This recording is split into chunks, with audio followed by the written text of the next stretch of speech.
You will hear a number of different recordings, and you will have to answer questions on what you hear. There will be time for you to read the instructions and questions, and you will have a chance to check your work. All the recordings will be played once only. The test is in 4 sections. At the end of the test, you will be given 10 minutes to transfer your answers to an answer sheet. Now turn to Section 1.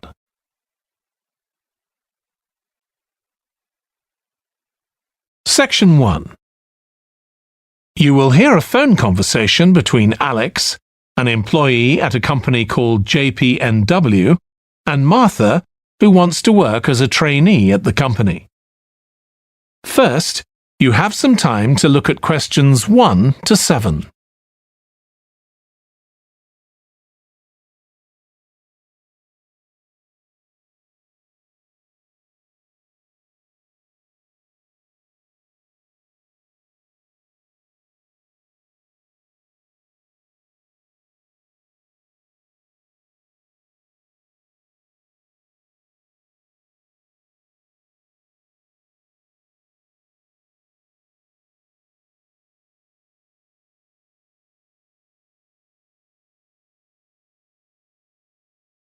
You will see that there is an example that has been done for you. On this occasion only, the conversation relating to this will be played first. Hi, Alex. It's Martha Kleins here. James White gave me your number. I hope you don't mind me calling you. Of course not. How are you, Martha? Good, thanks. I'm ringing because I need a bit of advice. Oh yeah, what about? The training you did at JPNW a few years ago, I'm applying for the same thing. Oh right, yes, I did mine in 2014. Best thing I ever did, I'm still working there. Alex did his training in 2014. So 2014 has been written in the space. Now we shall begin. You should answer the questions as you listen because you will not hear the recording a second time. Listen carefully and answer questions 1 to 7. Hi, Alex. It's Martha Kleins here. James White gave me your number. I hope you don't mind me calling you. Of course not. How are you, Martha? Good, thanks. I'm ringing because I need a bit of advice. Oh yeah, what about? The training you did at JPNW a few years ago, I'm applying for the same thing. Oh right, yes, I did mine in 2014. Best thing I ever did, I'm still working there. Really? What are you doing? Well, now I work in the customer services department, but I did my initial training in finance. I stayed there for the first 2 years and then moved to where I am now. That's the same department I'm applying for. Did you enjoy it? I was pretty nervous to begin with. I didn't do well in my exams at school, and I was really worried because I failed maths. But it didn't actually matter because I did lots of courses on the job. Did you get a diploma at the end of your trainee period? I'm hoping to do the one in business skills. Yes, that sounds good. I took the one on IT skills, but I wish I'd done that one instead. OK, that's good to know. What about the other trainees? How did you get on with them? There were about 20 of us who started at the same time, and we were all around the same age. I was 18, and there was only one person younger than me who was 17. The rest were between 18 and 20. I made some good friends. I've heard lots of good things about the training at JPNW. It seems like there are a lot of opportunities there. Yeah, definitely. Because of its size, you can work in loads of different areas within the organisation. What about pay? I know you get a lower minimum wage than regular employees. That's right, which isn't great, but you get the same number of days holiday as everyone else, and the pay goes up massively if they offer you a job at the end of the training period. Yeah, but I'm not doing it for the money. It's the experience I think will be really useful. Everyone says by the end of the year you gained so much confidence. You're right, that's the most useful part about it. There's a lot of variety too. You're given lots of different things to do. I enjoyed it all. I didn't even mind the studying. Do you have to spend any time in college? Yes, 1 day each month. So you get lots of support from both your tutor and your manager. That's good. And the company is easy to get to, isn't it? Yes, it's very close to the train station, so the location's a real advantage. Before you hear the rest of the phone conversation, you have some time to look at questions 8 to 10.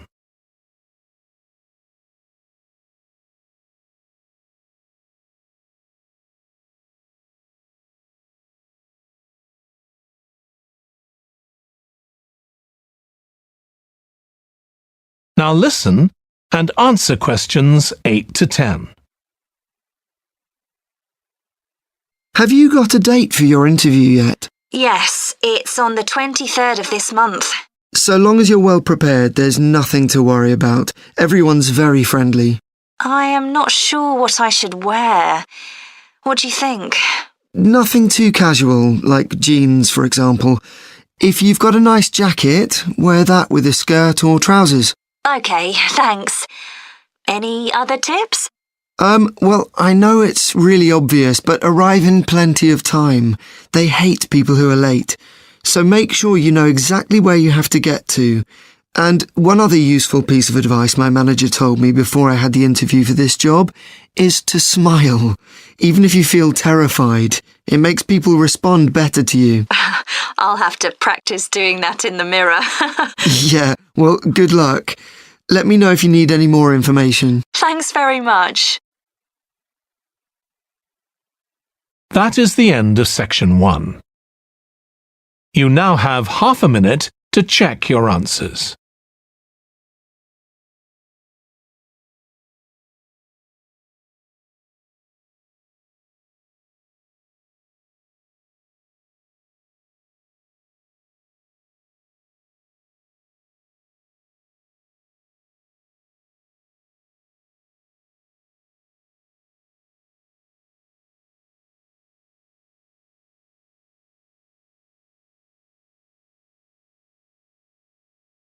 Now turn to section 2.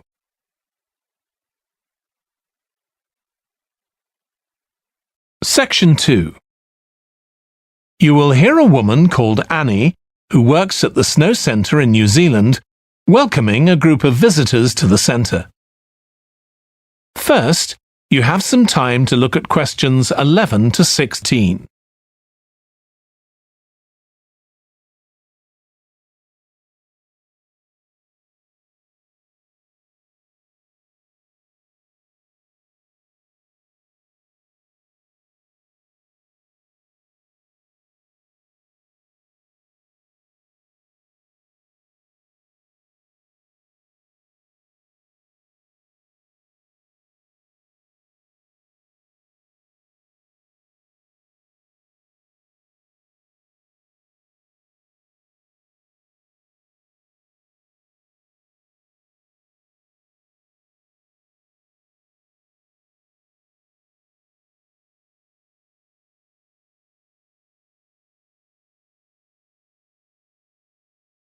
Now listen carefully and answer questions 11 to 16. Hi everyone, welcome to the Snow Centre. My name's Annie. I hope you enjoyed the bus trip from the airport. We've certainly got plenty of snow today. Well, you've come to New Zealand's premier snow and ski centre, and we've a whole load of activities for you during your week here. Most visitors come here for the cross-country skiing, where you're on fairly flat ground for most of the time, rather than going down steep mountainsides. There are marked trails, but you can also leave these and go off on your own, and that's an experience not to be missed. You can go at your own speed. It's great aerobic exercise if you really push yourself. Or, if you prefer, you can just glide gently along and enjoy the beautiful scenery. This afternoon, you'll be going on a dog sled trip. You may have seen our dogs on TV recently racing in the Winter Sled Festival. If you want, you can have your own team for the afternoon and learn how to drive them, following behind our leader on the trail. Or if you'd prefer, you can just sit back in the sled and enjoy the ride as a passenger. At the weekend, we have the team relay event, and you're all welcome to join in. We have a local school coming along, and a lot of the teachers are taking part too. Participation rather than winning is the main focus, and there's a medal for everyone who takes part. Participants are in teams of 2 to 4, and each team must complete 4 laps of the course. For your final expedition, you'll head off to Mount Frenna wearing a pair of special snowshoes which allow you to walk on top of the snow. This is an area where miners once searched for gold, though there are very few traces of their work left now. When the snow melts in summer, the mountain slopes are carpeted in flowers and plants. It's a long ascent, though not too steep, and walkers generally take a couple of days to get to the summit and return. You'll spend the night in our hut halfway up the mountain. That's included in your package for the stay. It's got cooking facilities, firewood and water for drinking. For washing, we recommend you use melted snow, though, to conserve supplies. We can take your luggage up on our snowmobile for you for just $10 a person. The hut has cooking facilities, so you can make a hot meal in the evening and morning, but you need to take your own food. The weather on Mount Frenna can be very stormy. In that case, stay in the hut. Generally, the storms don't last long. Don't stress about getting back here to the centre in time to catch the airport bus. They'll probably not be running anyway. We do have an emergency locator beacon in the hut, but only use that if it's a real emergency, like if someone's ill or injured. Before you hear the rest of the talk, you have some time to look at questions 17 to 20.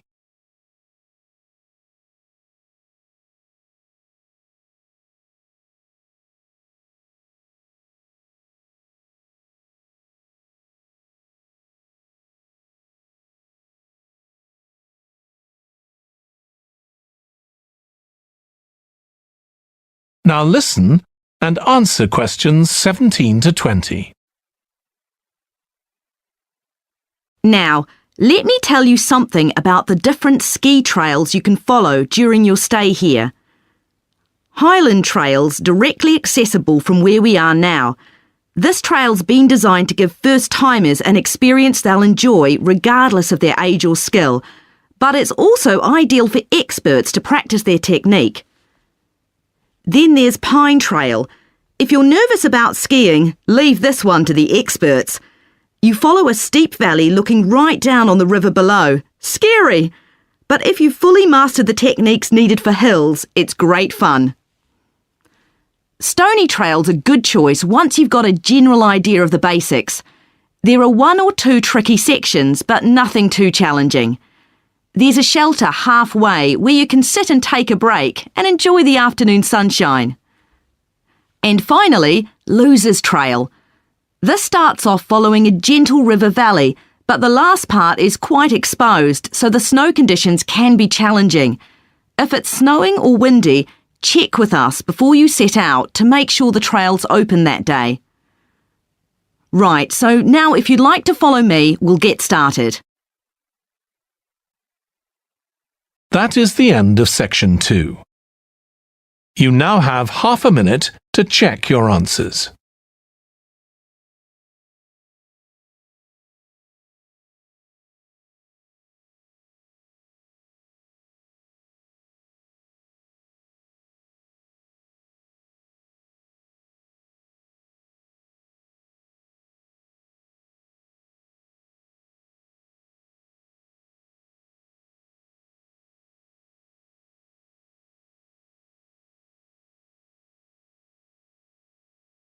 Now turn to section 3.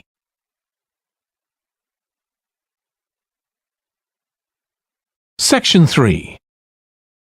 You will hear 2 students called Jack and Alice discussing food labels that give information on the nutritional value of foods.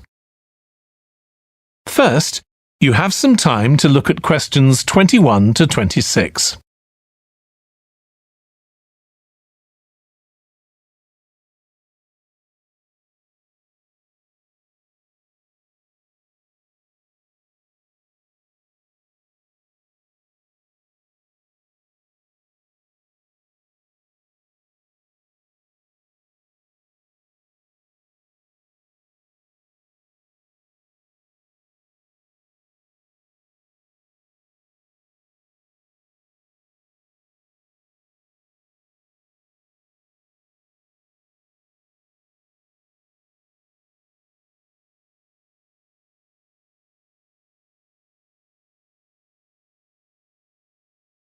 Now listen carefully and answer questions 21 to 26.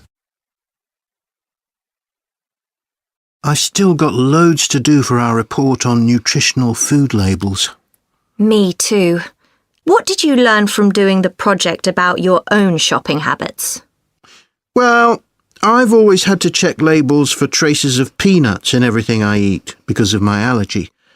But beyond that, I've never really been concerned enough to check how healthy a product is.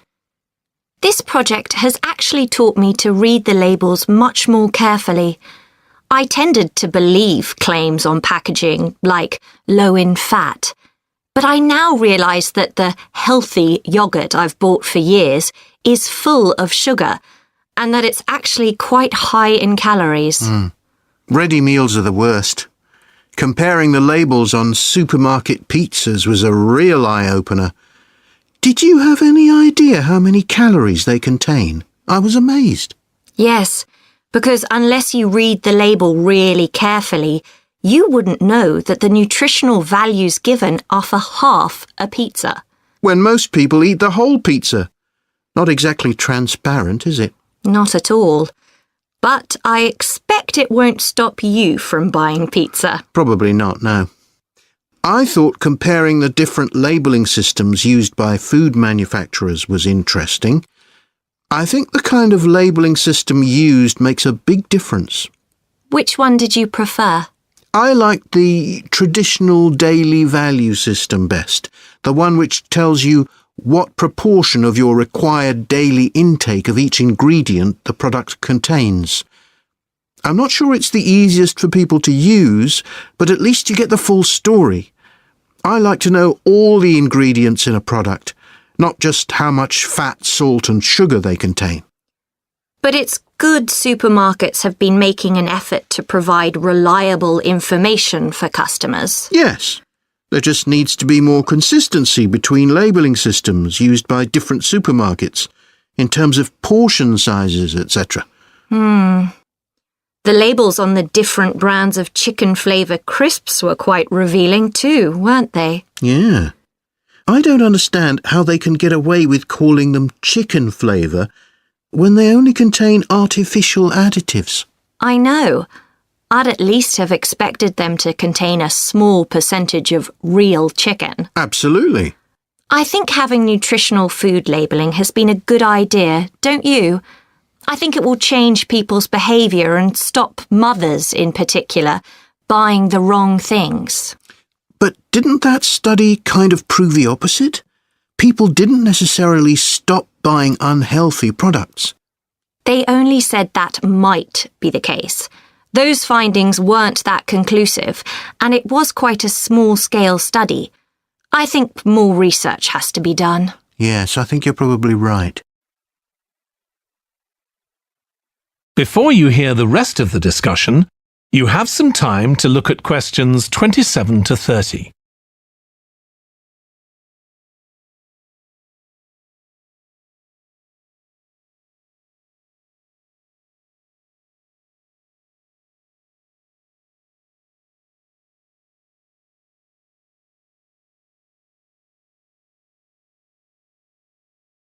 Now listen and answer questions 27 to 30.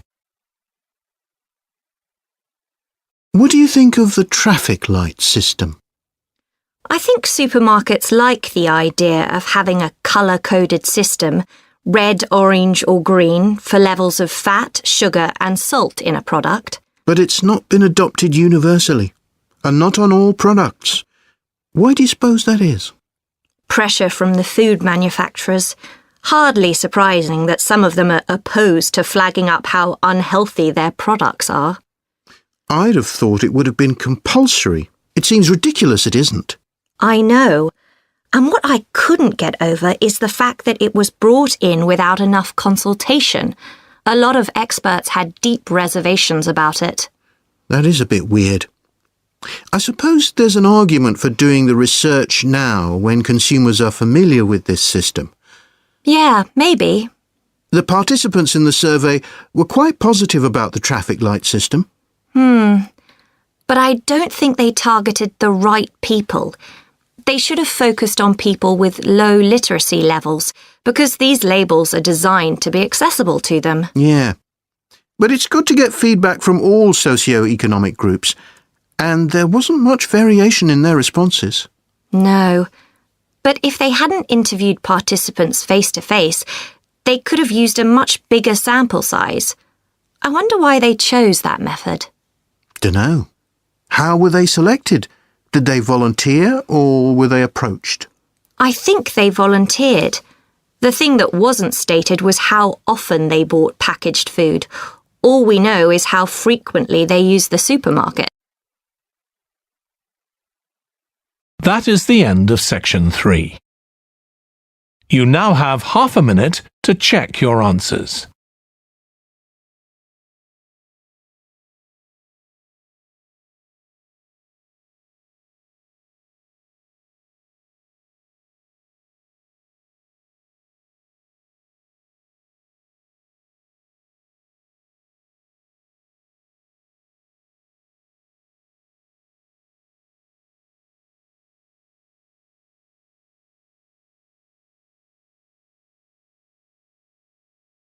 Now turn to section 4.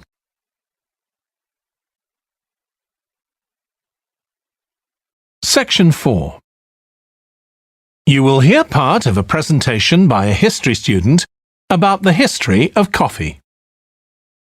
First, you have some time to look at questions 31 to 40.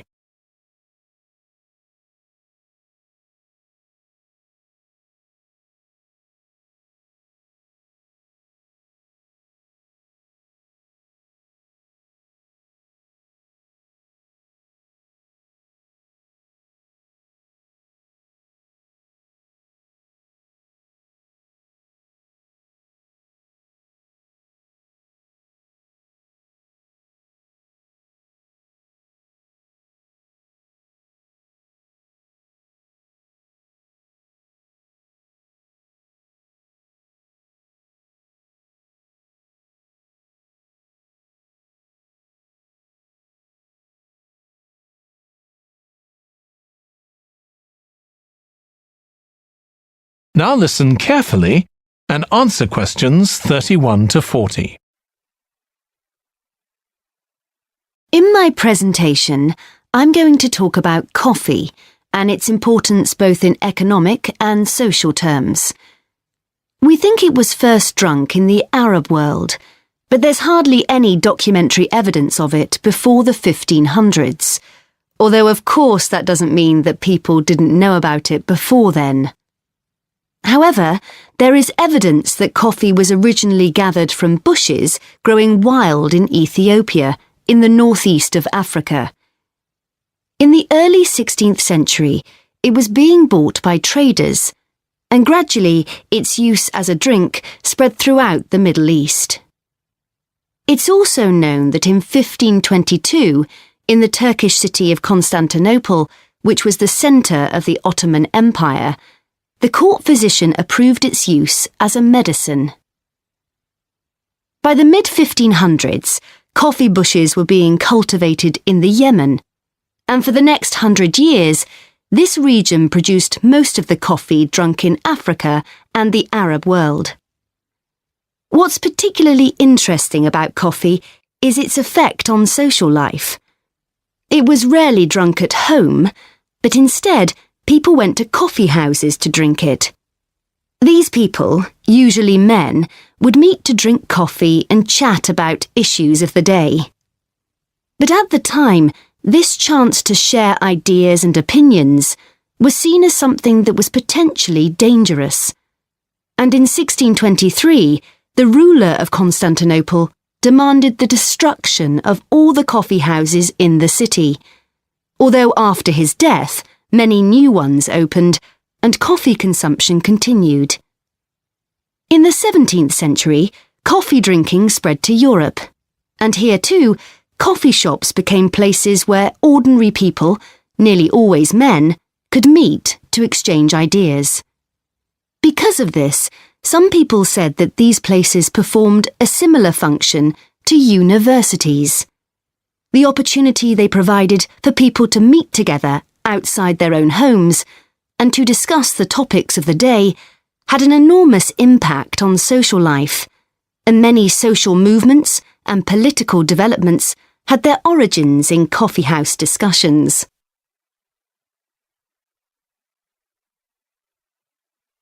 In the late 1600s, the Yemeni monopoly on coffee production broke down, and coffee production started to spread around the world, helped by European colonization. Europeans set up coffee plantations in Indonesia and the Caribbean, and production of coffee in the colonies skyrocketed. Different types of coffee were produced in different areas, and it's interesting that the names given to these different types, like Mocha or Java coffee, were often taken from the port they were shipped to Europe from. But if you look at the labour system in the different colonies, there were some significant differences. In Brazil and the various Caribbean colonies, coffee was grown in huge plantations, and the workers there were almost all slaves. But this wasn't the same in all colonies. For example, in Java, which had been colonised by the Dutch, the peasants grew coffee and passed a proportion of this on to the Dutch, so it was used as a means of taxation. But whatever system was used, under the European powers of the 18th century, coffee production was very closely linked to colonisation. Coffee was grown in ever-increasing quantities to satisfy the growing demand from Europe, and it became nearly as important as sugar production, which was grown under very similar conditions. However, coffee prices were not yet low enough for people to drink it regularly at home, so most coffee consumption still took place in public coffee houses, and it still remained something of a luxury item. In Britain, however, a new drink was introduced from China and started to become popular, gradually taking over from coffee, although at first it was so expensive that only the upper classes could afford it. This was tea, and by the late 1700s it was being widely drunk. However, when the USA gained independence from Britain in 1776, they identified this drink with Britain, and coffee remained the preferred drink in the USA, as it still is today. So, by the early 19th century, coffee was already being widely produced and consumed. But during this century, production boomed and coffee prices started to fall. This was partly because new types of transportation had been developed, which were cheaper and more efficient. So now, working people could afford to buy coffee. It wasn't just a drink for the middle classes. And this was at a time when large parts of Europe were starting to work in industries. And sometimes this meant their work didn't stop when it got dark. They might have to continue throughout the night. So the use of coffee as a stimulant became important. It wasn't just a drink people drank in the morning for breakfast. There were also changes in cultivation. That is the end of section 4. You now have half a minute to check your answers.